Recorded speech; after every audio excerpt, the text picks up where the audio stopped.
So friends, अब मैं start करती हूँ एक्सरसाइज 10A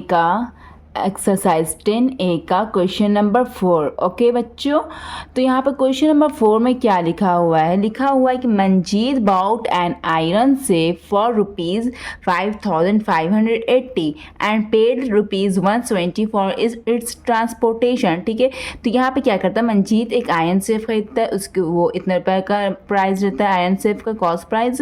उसके बाद फिर उसको घर तक लाने के लिए ट्रांसपोर्टेशन की ज़रूरत होती है, तो उसे 120 रुपीज़ लगता है ट्रांसपोर्टेशन में। ठीक है, तो उसके बाद लिखा हुआ है then he sold it for ₹6,440। फिर वो उसको 6,440 में सोल्ड कर देता है। बोल रहा है कि बताओ गेन परसेंट कितना वो अर्न किया। ठीक है, चलो निकालते हैं उसको कॉपी में। क्वेश्चन नंबर ये क्या, क्वेश्चन नंबर ये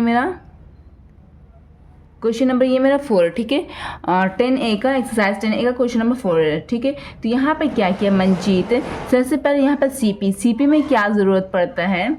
सबसे पहले सीपी में तो क्या था, कॉस्ट प्राइस, मतलब कि जितने रुपए का वो आयरन सेफ खरीदा।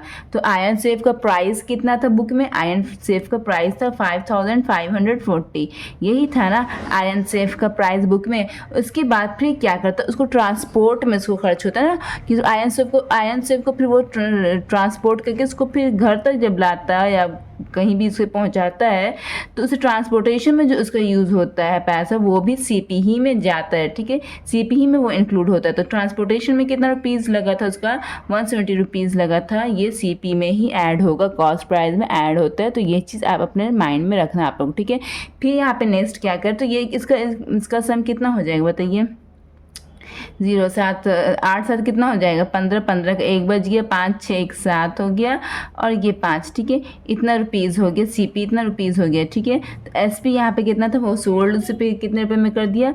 6,440 में वो उसे सोल्ड कर दिया। ठीक है, उसके बाद फिर क्या होता है, पूछ रहा है कि गेन परसेंट क्या मांग रहे हैं यहाँ पर मांग रहा है गेन परसेंट कितना हुआ। ठीक है, तो सबसे पहले बच्चों गेन परसेंट का फार्मूला क्या होता है? गेन परसेंट का फार्मूला किसको याद है? गेन परसेंट का फार्मूला होता है gain by CP into 100। Gain percent का फार्मूला क्या होता है? गेन बाई सीपी इंटू 100, यही होता है ना। तो यहाँ पे देखो सीपी है हमारे पास, हाँ सीपी है हमारे पास, गेन नहीं है हमारे पास। तो गेन परसेंट में जो का फॉर्मूला जब हम लिखेंगे, उसमें जिस चीज़ की ज़रूरत होगी वो पहले हम चेक करेंगे कि वो मेरे पास है कि नहीं। सीपी है मेरे पास, हाँ ठीक है। गेन नहीं है तो पहले हम गेन निकालेंगे। तो गेन कैसे निकलता है बच्चों? गेन कैसे निकलता है बताइए? गेन का फॉर्मूला क्या होता है? S P minus C P, यही होता है ना गेन का फार्मूला। तो यहाँ पे एस पी क्या दिया हुआ मेरा? 6,440। एस पी मेरा ही दिया हुआ है ना 6,440, माइनस सी पी मेरा क्या दिया हुआ है?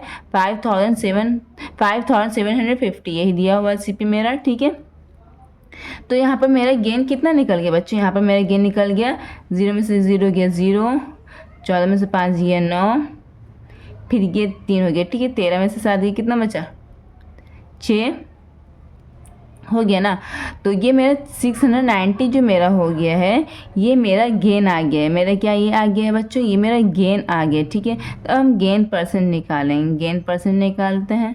गेन परसेंट का फॉर्मूला क्या होता है? Gain by C P into 100। Okay बच्चों, तो यहाँ पे गेन क्या है मेरा? गेन मेरा ये आया 690 बाई सी पी मेरा क्या है? मेरा सी पी मेरा ये है ना, टोटल सी पी मेरा क्या है? 5,750 मल्टीप्लाई 100। ओके बच्चों, अब यहाँ पे क्या किया जाता है? अब यहाँ पर काटा जाता है। 1 0 से 1 0 कट गया, अब और कट रहा है। हाँ ये देखो लास्ट में ये 0 है, इट मीन्स ये 5 से कटेगा। जिस नंबर के लास्ट में 0 या 5 रहे वो 5 से कटता है। ये 5 से कटेगा, इस नंबर के भी लास्ट में 5 है, ये भी 5 से कटेगा। काट दो। 5 to the 10, 5 1 5, 5 1 5, 6 7 25 हो गई, 5 5 25। ओके बच्चों, अब ये किससे कट रहा है बताइए? स्टिल ये 5 है और यहाँ पर 0 है, इट मीन्स ये नंबर भी 5 से कटेगा, ये नंबर भी 5 से कटेगा। 5 to the 10, 5 to the 15 cut गया। अब ये 5 1 5, 5 to the 15, 5 8 the 40 कट गया। अब यहाँ पे देखिए ये किससे कट रहा है? 23 6 138 आता है ना, ये 6 बार में कट रहा है। ठीक है, तो यहाँ पर मेरा क्या आ गया? न्यूमरेटर में क्या क्या बजिए? 6 बजिए और 2 बजिए, तो 6 × 2 इज इक्वल टू 12%। यही मेरा क्या आ गया? ये मेरा गेन आ गया। ठीक है बच्चों, आप अपने आंसर शीट में मिला लीजिएगा। अब हम नेक्स्ट क्वेश्चन की तरफ बढ़ते हैं।